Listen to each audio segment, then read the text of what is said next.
శ్రీకాకుళం జిల్లా పలాస మండలం వీరభద్రాపురంలో రెవెన్యూ అధికారులు ఓ ఇంటిని కూల్చేయడం ఉద్రిక్తతకు దారితీసింది. గ్రామానికి చెందిన బమ్మిడి విమల, కేవీ చౌదరి దంపతులు నూతనంగా నిర్మిస్తున్న ఇల్లు పిల్లల దశ వరకు పనులు పూర్తయ్యాయి.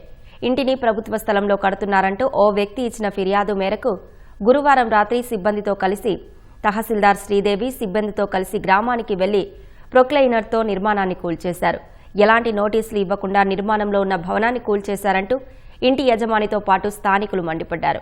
అధికారుల తీరుపై ఆగ్రహం వ్యక్తం చేస్తూ తహసీల్దార్ను గంట పాటు నిర్బంధించారు. చివరకు పోలీసులు కలగజేసుకుని అధికారులను అక్కడి నుంచి తరలించారు. ఇంటిని నిర్మిస్తున్న ప్రదేశానికి పక్కనే 51 సెంట్ల ప్రభుత్వ స్థలం ఉందంటున్న అధికారులు అందులో 3 సెంట్లను ఆక్రమించారని చెబుతున్నారు. అందుకే ఇంటిని కూల్చేశామని వివరించారు.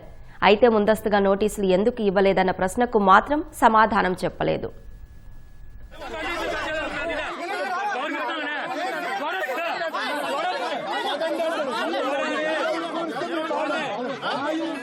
సీఎంఓ గ్రీవెన్స్, ఆర్టీఐ, పీజీఆర్ఎస్లో పిటిషన్స్ వచ్చాయండి. అయితే ఇది వెరిఫై చేసాం, రికార్డ్ వెరిఫై చేస్తే యాజ్ పర్ ఎస్ఎల్ఆర్ 76లో 14 గోర్జుగా ఉందండి.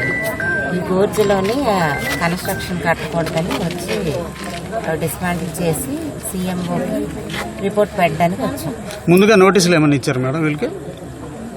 లేదు, మన నోటీసులు ఇవ్వాలి కదా మేడం. ఇవ్వకుండా వితౌట్ నోటి అంటే వాళ్ళకి ఎటువంటి ఇంటిమేషన్ లేకుండా ఇలాగా ఈ రాత్రిపూట వచ్చి బీఆర్ఓతోని మేము 10 సార్లు పలుమార్లు చెప్పామండి. నోటితో చెప్పారు, తెలియజేశాం. నోటీస్ అనేది పేపర్ రూపంలో అది గోర్చ కదండి, గోర్చ ఏదైనా కట్టుకున్నారు కదా మరి ఇప్పుడు వాళ్ళకి నష్టమే కదా. ముందుగా ఇన్ఫర్మేషన్ ఇవ్వాల్సిన ద్వారా చెప్పించామండి.